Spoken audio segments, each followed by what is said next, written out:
Hello, welcome to Cooking with TJ. Today we will make red beans. A New Orleans staple, red beans and rice, dates back to 300 BC, when the first caveman found the first red bean and said, this would go good with rice. In these times of COVID-19, it is especially important to remember to wash your dirty, nasty little hands, especially when you do the sorts of things with your hands that I do. I'll leave it up to your imagination what I'm talking about, but Chelsea knows. Let's start with the first part of any recipe, also usually the worst part of any recipe, the chopping. When I have an onion the size of, a very aggressive butt plug. So first I chop it in half.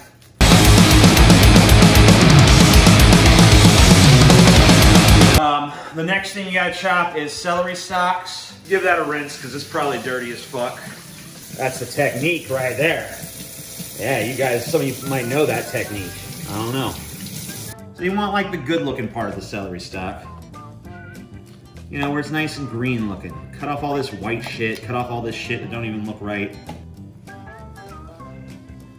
And the final thing you need to chop is a green pepper.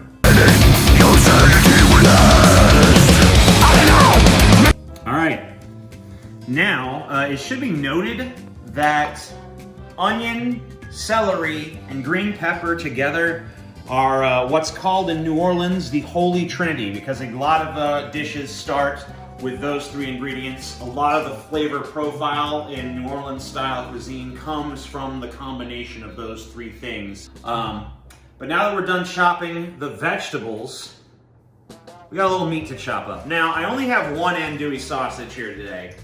Normally, when I'm doing this recipe, I would have two, but one should be just fine. So I'm going to go ahead and just chop that. You can chop it into cubes. I am going to chop it into little medallions. And because we need to double down on pork, we're also gonna have some bacon. Come on, bacon. Come on, there we go. So I'm thinking about 3 slices of this bacon should be good for my purposes here today. We want what we're gonna do with this bacon is render out all this white stuff is fat. We're going to render that out of the bacon by cooking it and get a big old pool of bacon grease, and then we're going to cook all these vegetables in that bacon grease, which, as you can imagine, sucks the health right out of the vegetables, because you don't want that. You don't want red beans and rice to be healthy. If you ever are in New Orleans and someone's like, hey, we got some healthy red beans and rice in here, walk on by. You don't want that establishment. You want the one that's like, hey, this red beans and rice will take fucking 3 years off your life. That's your fucking red beans and rice. I think the chopping is done, which I'm glad about, because for me, chopping is about the most tedious possible step in this process. So now we're gonna move on to our next phase, which is cooking. I like cooking. That's why this show is called Cooking with TJ and not Chopping with TJ. Chopping is just some annoying roadblock on the way to cooking, right? Get yourself a nice big old pot. And I ain't talking about pot plant, although get yourself one of those too, because why not? You know, you want it kind of medium to medium high sort of heat. You'll kind of have to feel what's right for you, because every burner, every stovetop is different and shit. This is my recipe for red beans and rice. Now, I don't make it the same way every time. I have a general idea of it in my mind, and then I feel it with my fucking soul. There's not a recipe. There's not do this, then do that. This is like, find the red beans and rice within yourself. Get in touch with your caveman ancestor who first discovered the red bean and said, serve with rice. What are you looking at? You look at the red beans? Don't look at the red beans! Don't look at the red beans! They're not ready yet! Don't look at them! I'm not ready for the red beans. Okay. Let me show you something. Let me show you something beautiful. Come here. Come here. Come around. We're gonna add these nice chunks of andouille sausage in there. Okay, that sizzling. Isn't that a pretty sound? Oh, that's some ASMR shit if my loud, obnoxious ass wasn't talking over it, huh? I'll let you ASMR freaks have a second with it.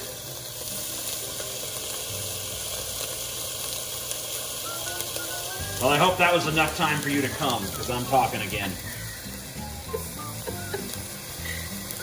Set them in there. You can do it, you can just dump them in there like a savage. Most people would. But I'm gonna set them in there, delicately and gently. You know why? Because I'm filming it.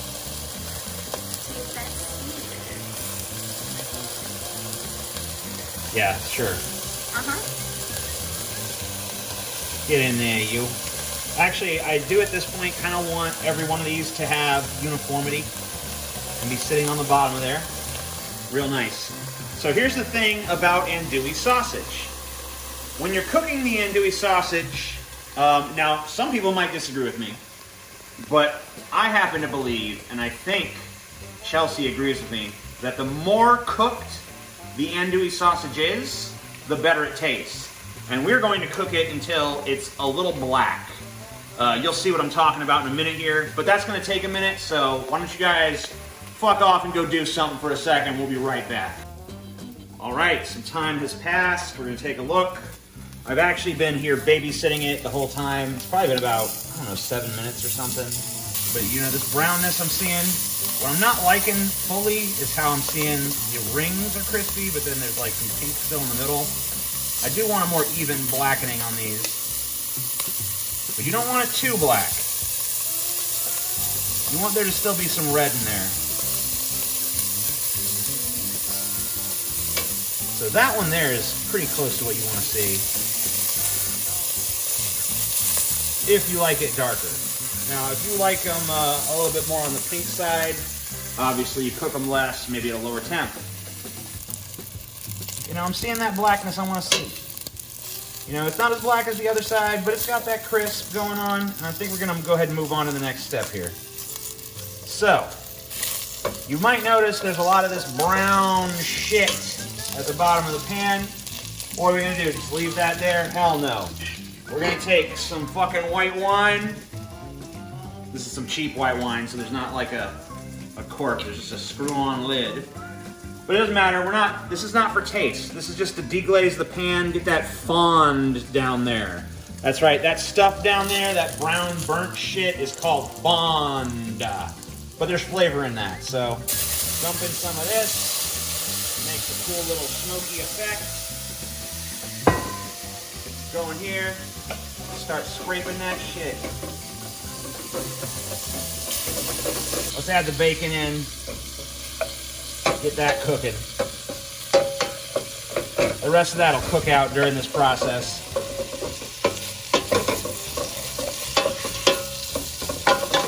Kind of mix that up. Get them juices all mixed together. Try to get that bacon on the bottom there as much as possible. Want to get that bacon fat out quick.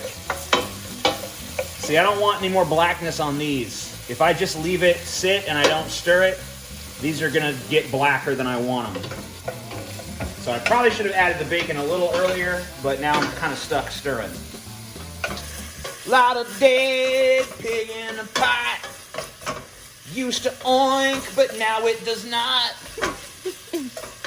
It is dead, I'm cooking its guts. They're actually not guts. I don't know what part of the piggy the andouille sausage comes from. I know the bacon comes from the belly. Got a lot of bacon myself right here. Yeah. I think we got enough oil at this point. Doesn't that have a pretty color to you? All that fucking pork cooking together. You see the dark stuff at the bottom is coming off even more. Getting a bacon grease deglaze, which is my favorite kind of deglaze. Some of these spots, a little tough. Get out of there. Yeah, break it down. Break it on down. I think we got enough grease now that we can start adding our Holy Trinity. The Father, the Son, the Holy Ghost. Which one's which? I think the onions are the Father because they're the father of all cooking. I think the green pepper is the Son, right? I don't know why. I just feel like that's got to be Jesus. And the celery is the Holy Ghost because much like the Holy Ghost, celery no one really gives a shit. You know, even Christians, like, you're the Holy Trinity. The Father, the Son, and Shemp. You know? Anyway, here we go. Boom. Kabam! Yeah. Gazorpazorp fucking field, bitch! Alright. Give that a stir. Coat everything in that grease. Get that grease all over those vegetables. Suck the health out of those vegetables. You do not want healthy vegetables. You gotta get the health out of your vegetables. You gotta cover them in bacon grease. Get that patina of grease going on. Oh yeah, get it going. Get some heat in it. Alright, I got some real bad news for y'all. Here's some real bad news. This next step, and I realize I just told Chelsea, just keep recording no matter what. But I just remember this next step takes a long fucking time. You're gonna be babysitting these vegetables in this grease for like an hour, min. And guess what? You can't be cooking that shit at no high temperature. So you're gonna have to put your thing at like 2, like medium low, like low, middle of like low, you know, mid-low kind of temperature, you know? And you're gonna have to come back every fucking 10 minutes or so and just be, yeah, bam, you're just a little human stirrer. You come, you stir, you come, you stir, you come, you stir. Don't literally come, by the way. Yeah, so that's gonna be my life for the next hour. So it's been about 15, maybe 20 minutes since we last saw each other. Take a look inside there. You might notice that it's cooked down a lot. You might even be able to tell that the vegetables have softened up. You could probably tell that the onions have shrunk. You'll also notice that that fond at the bottom has now totally come off. It's been deglazed by all the bacon fat. And it's kind of cooked right off of there in the stirring.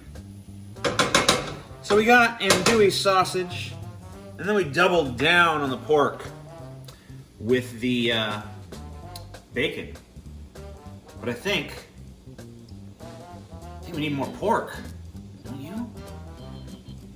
Yeah. Yeah, we need more pork in this motherfucker, don't we? That's why I have some bone-in pork shanks right here. Ah, death. Anyway, bone-in pork shanks. We're not gonna bother. Oh, you think you're getting it? You think you're getting it? You can get it. Go on. We don't have to chop it up or nothing. Just put it right in there. It'll fall apart as it goes. We'll pull the bones out later. Gonna start letting that be in there. I'm just gonna treat it like it's not even there. When I come back to stir, I'm just gonna stir like normal. Just gonna be like acting like there's no giant pork shanks in there and just stir it up. Just treat them like they're invisible, you know? Anyway, we're gonna let those sit in there from now on. Our vegetables are not yet ready. We'll know when they are. See you in like another 15, 20 minutes.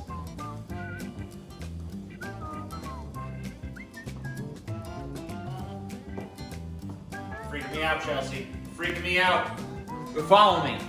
No! No! I don't want to be on camera no more. So, come take a look. You probably noticed that we got a lot more liquid going on down in here, and the vegetables have cooked down a lot. I'm gonna go ahead and take a whiff. I'm noticing a lot of good smells in there. A lot of strong porky smells. So at this point, we're gonna start doing a little bit of seasoning. So the first thing I'm gonna do is I'm gonna add some Italian seasoning because I like that kind of stuff a lot. Mine Likes to come out really, really slow because it's on a grinder here. And I like a lot of it. I like a lot of Italian seasoning. Especially in a dish this big. I feel like, so basically what we want to do is all this fat here that's rendered, we want to get that overly flavorful. Because we're not going to do much seasoning once we add the beans and all that other stuff. So we want to get most of the flavor in there here at that fat level, because fat conducts flavor better than other stuff, you know? You put some seasoning on some fat, that communicates the seasoning flavor to your tongue better than if you put that on some fucking, I don't know, broccoli or whatever the fuck. Anyway, Tony Chachere's always a fucking good thing. You can use different Cajun seasoning if you want. Pretty liberal with it. Probably be adding more of this later. Onion powder, always good. Add a little of that to the mix. Garlic powder.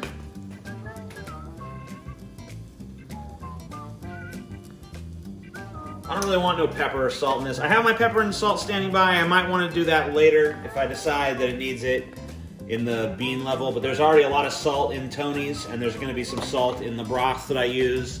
So that might be sufficient. We'll see on that. But I'm going to give this a stir. Oh, one other thing I want to add at this point is probably going to be some garlic. Now, you might want to chop your own fresh garlic. I personally don't want to do that, so I use pre-minced garlic. Okay. You never know if garlic is bad or if it just smells bad, because it definitely always smells bad. Now, this says I can use this up until the end of time, so yeah. Garlic doesn't go bad, it just smells bad. There we go. I always just pretty much put a spoonful in anything. So there we go. There's that garlic.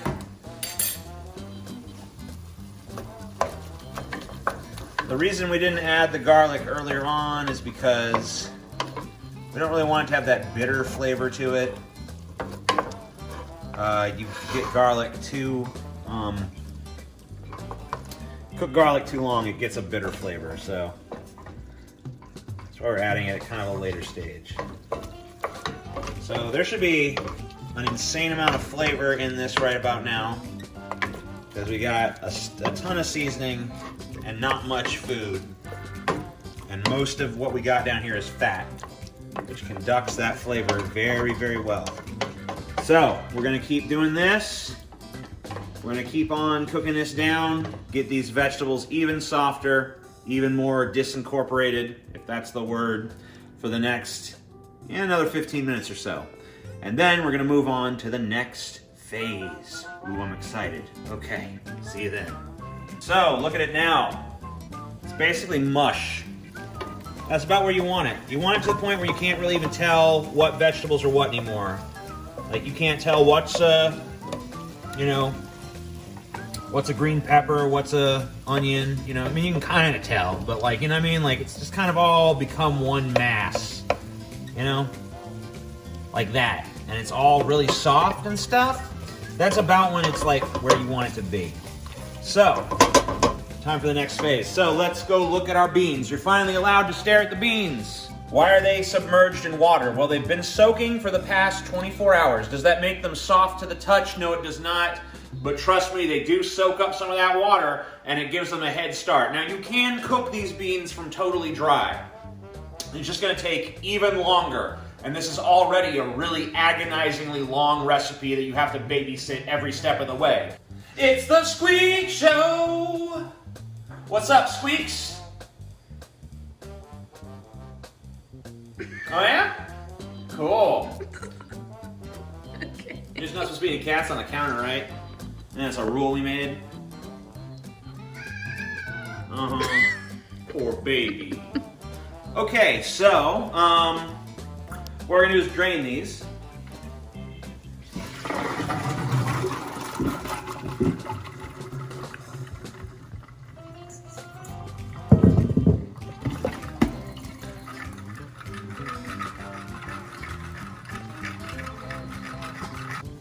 into the pot they go. Pull it using my spatula as a wedge and taking the stuff that's on the bottom and flipping it onto the top, because we don't want there to be a layer of vegetables on the bottom and a layer of beans on the top. We want it all to be like, you know, an even mix of stuff. So we're trying to get a lot of that stuff that's on the bottom mixed in with the beans. So I think we got it all kind of stirred together and incorporated properly. So what's the next step? So the next step is we're going to be adding our chicken broth or stock. What's the difference? I forget, but they both do basically the same job, and either one will work in this recipe, or both. Gonna add that. Add it on in. Add this on in. All right, so we're bringing that there. Okay? Now I got that about 1 knuckle length above the level. We're probably going to be adding more of this because those beans are going to soak this up. And we're going to need to add more liquid as we go. Now we're going to turn the heat way back up. We're not keeping it super high, but we're going to try to get this to a boil, and then we're going to reduce it down to a simmer.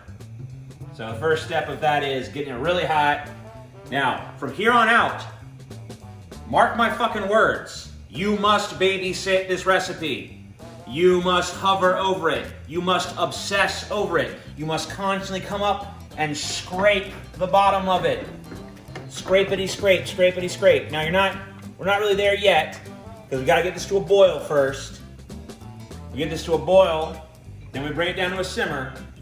But from here on out, you're gonna have to constantly come here and check and make sure that that bottom is not getting a bunch of crap burnt to it, okay? Because it will burn. And you know what? If that bottom burns too bad, you're gonna have burnt flavored goddamn red beans and rice. And you know who likes that? Fucking nobody, okay? So let's bring it to a boil. That's gonna take a minute. Then bring it to a simmer. And then babysit, babysit, babysit, babysit. And guess how long it's gonna take? I'll tell you how long it's gonna take. Forever. That's right. It's gonna take fucking forever. But a watch pot never boils, so let's take a little walk for a second while we're waiting for that to boil up. Yeah, they have that saying, a watch pot never boils, when I'm standing in my living room. I can't see the pot from here. Does that mean it's boiling now? Probably not. It's probably gonna take a little while.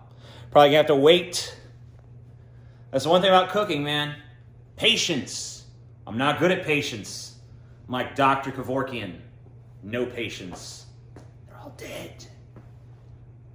People still know who Dr. Kevorkian is, right?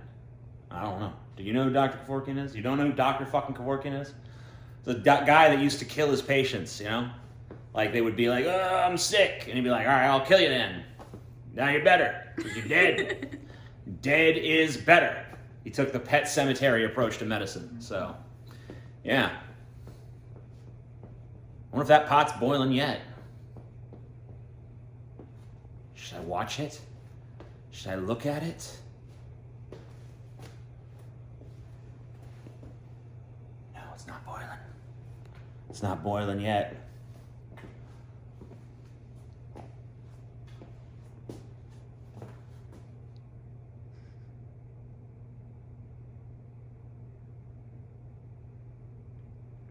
Gee, I sure do wish it was boiling.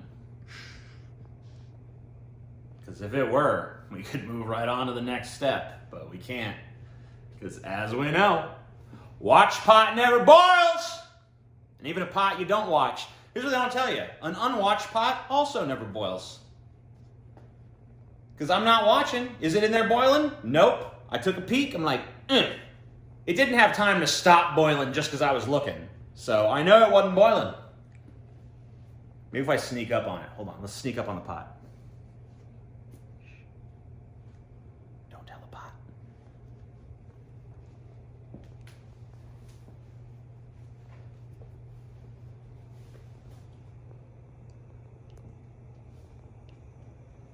It's not boiling. Maybe this pot isn't watching because fucking Squeaks is in there watching it. Squeaks, what are you doing? A watch pot never fucking boils. You're not supposed to be on the counter anyway. Yeah. Get out of here. You can't watch the pot. It's never gonna fucking boil. You're going to your little crate thing. Alright. Bet you now that pot's boiling. I'm not even gonna worry about that pot anymore. I'm just gonna stay here in the living room where it's safe and not even worry about whether or not the pot's boiling because I don't even care no more.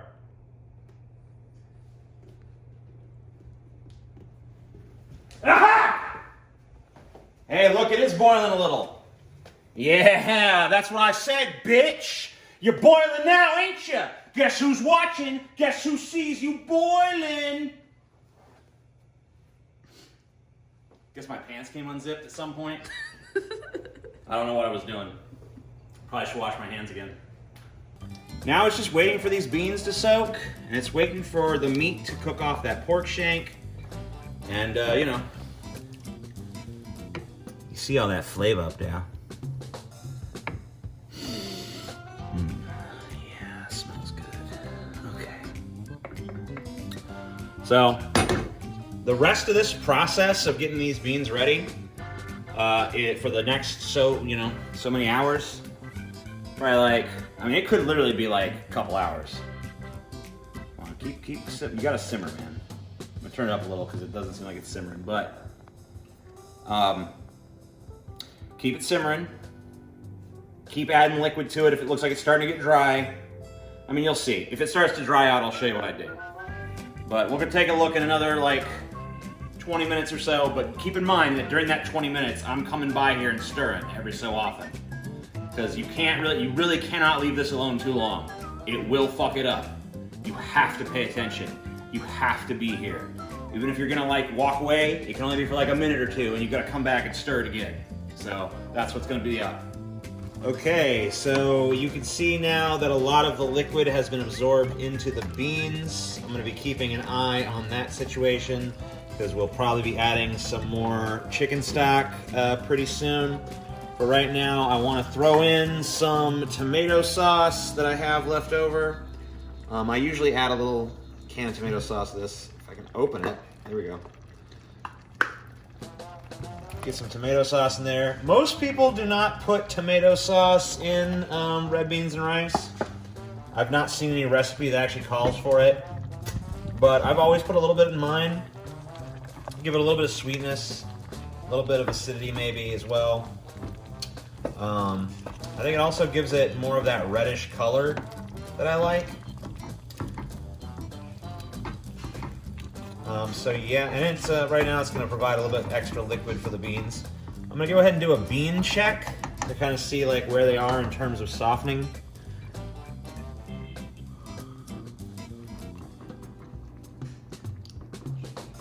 The flavor is very good. Yeah, these beans still need to soften a little bit. In fact, I think I'm going to add a little bit more moisture to them right now.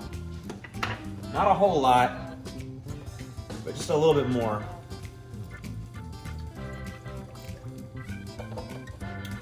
So I'm going to let that continue to boil.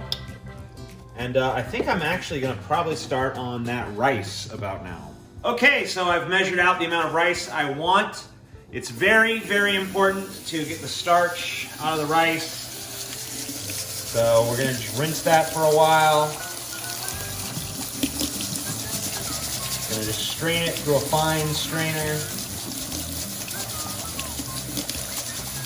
Nice mesh there. Basically looking for that moment where it's coming through, the water starts coming through reasonably clear.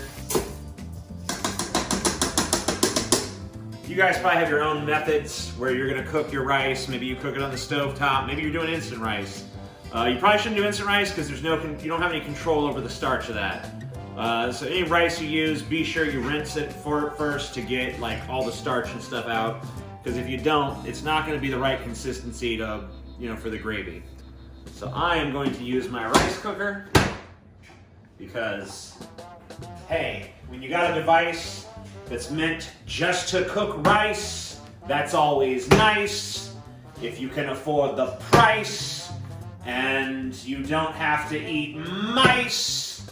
Sorry, I overextended the rhyme, but there you go. You see that shit? And look at how that, see how that pork is falling off the fucking bone now? Look at that. That's softened up considerably. All right, we're going on a little bone hunt. Just a little bit of meat on there still. Get it off? Nah, well if it ain't coming off now, fuck it. All right, get you a potato masher. And you're gonna mash these beans. Not all of them. What you wanna do is you wanna mash about 50% of the beans. You want to get it to where all this liquid becomes bean gravy, and about half the beans are still intact and about half the beans are totally and utterly obliterated. Don't worry about the pork and stuff in there, it'll take care of itself, it'll do what it does.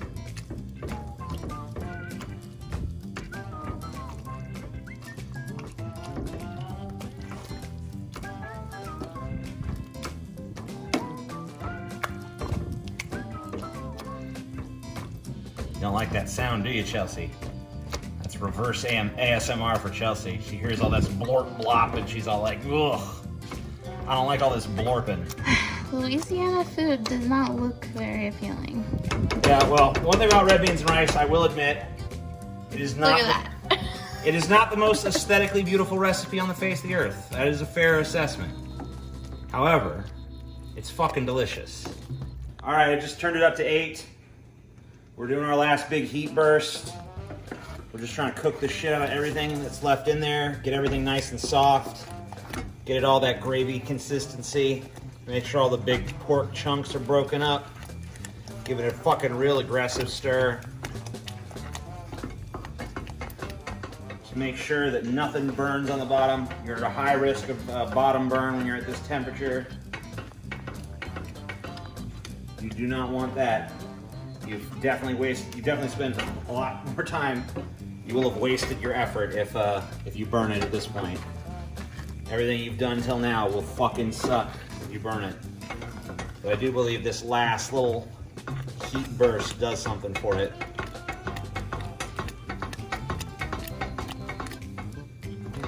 It's incredibly delicious.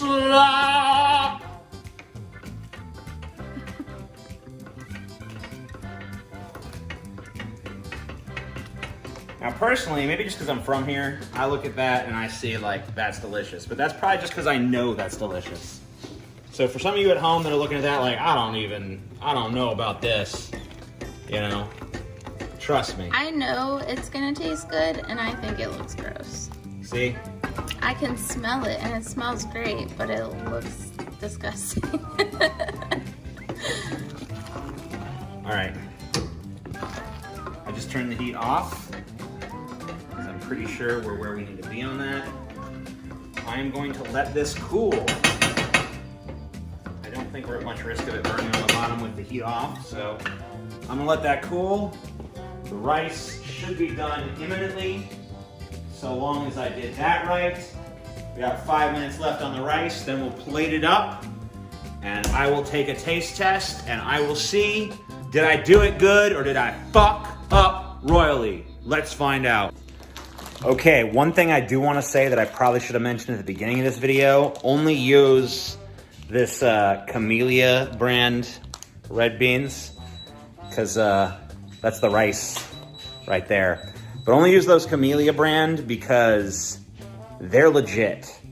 And all the other brands that I've ever tried, not so legit. In fact, I would say unlegit for those. So get those Camellia brand if they don't have them in your local area, which I don't think they do outside of Louisiana. Maybe I'm wrong about that. If they don't have them, order them. I don't know. Get them somehow. Find someone who has them. Go to their house. Steal them. All right. Our rice is done, as I said a moment ago. And I'm just going to go in here and give it a fluffing.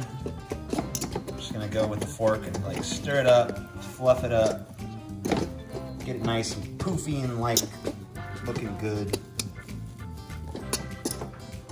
All right, look pretty legit. Well, on the wet side, that really don't matter too much for red beans and rice. So, there's a few ways we do this. Some people just pile the rice on, put the beans on top. You can put them in 2 separate sections. I personally think that it looks kind of cool and fancy if you sort of, and I'm not the fucking world's biggest plating expert because, you know, I don't really believe in all that pretentious nonsense, plus I'm not good at it. I get like a big scoop of this rice, right? Set that shit in the middle, like that, okay? Then, go over to the red beans here. Just kind of like scoop around there. Make like a little ring around the rice, you know?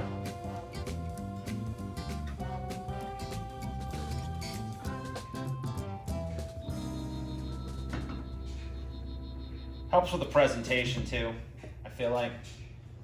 Now, if you want to actually try to make this look a little better too, you could chop up some green onion and sprinkle that on top. I don't happen to have any green onion, but yeah. So the other way you can plate it, and the way I would probably normally plate it, honestly, is just getting a big old scoop of rice like that. Maybe a little more. That's too much, actually. All right, getting some rice, slapping it on the plate like that, and then just treating it like mashed potatoes gravy, where that's the gravy. Just pile it on there, blop, blop, bloop. So, you know, obviously that's the more aesthetic, but that's more real. That's what my soul tells me to do. So which plate should I take, baby? My shitty attempt at a fancy plate, or my honest attempt at a fucking real, like, this is how it is plate?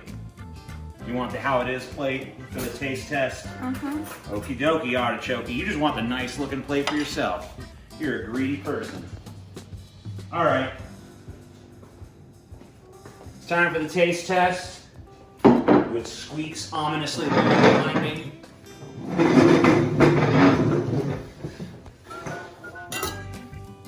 What am I thinking? What am I thinking, Chelsea? I don't know. Because there's one final ingredient, and it's not those green onions, which are really just a glorified garnish, in my humble opinion.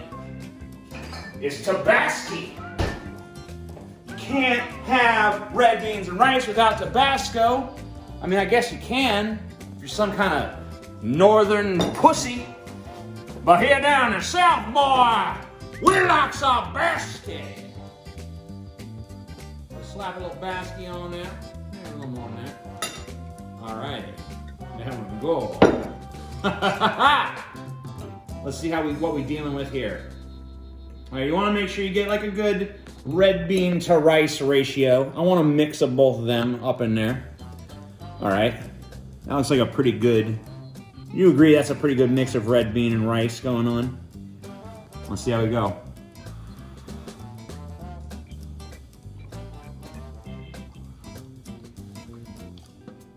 Still a little too hot. Let me take a second bite. That is good. Hold up. I want to truly enjoy every phase of this. Okay. I need to be patient. It's one of those things where you gotta be patient and let stuff cool down. I want to taste you properly. I want to let you rest against my tongue. I don't want to have to be like, I already burned my tongue earlier this week. Okay. Here we go.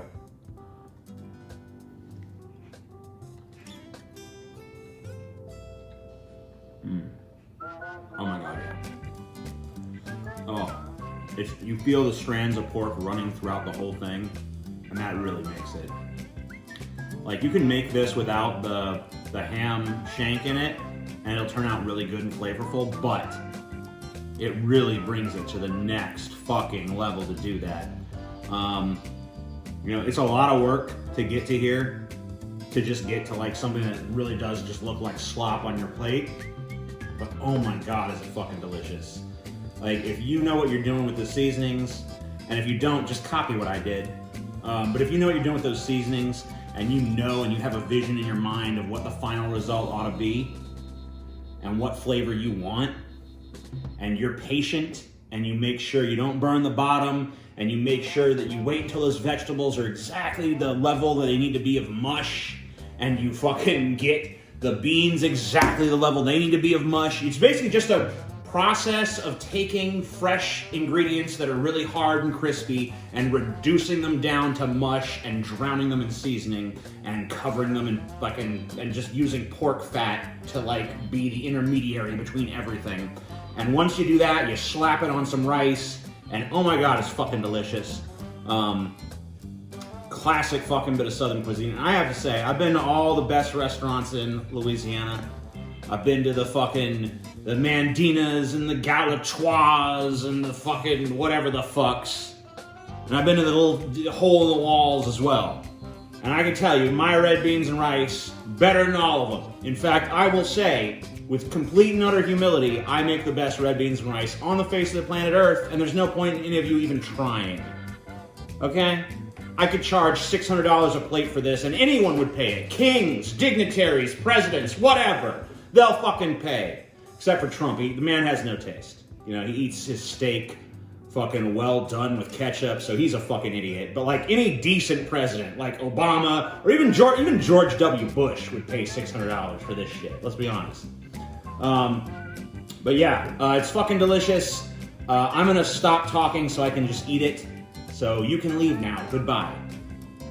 Oh, you're doing this again, huh? Or you're gonna just keep filming even though, like, I told to stop? Okay, it's fine, you know, whatever. I'm just gonna ignore you. I don't even care you're there.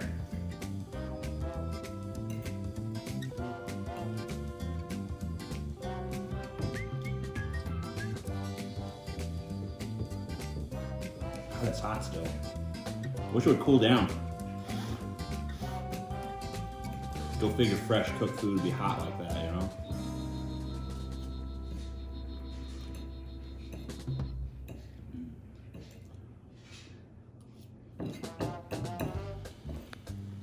You will fart a lot the next day, you know? Like, you might be like reluctant, like, I don't know if I want to make something with that many beans because I'm going to have terrible gas.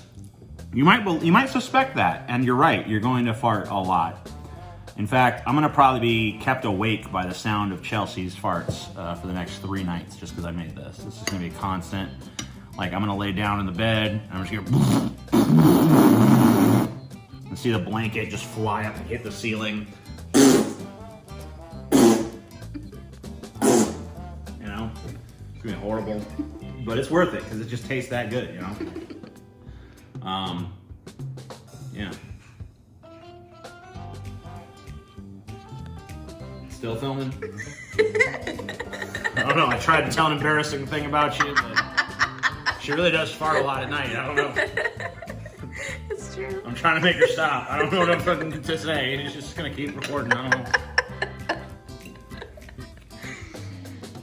know. So let's see how the andouille turned out.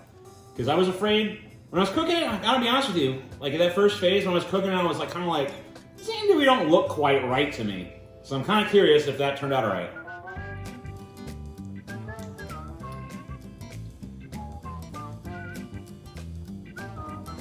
Yeah, that's pretty good.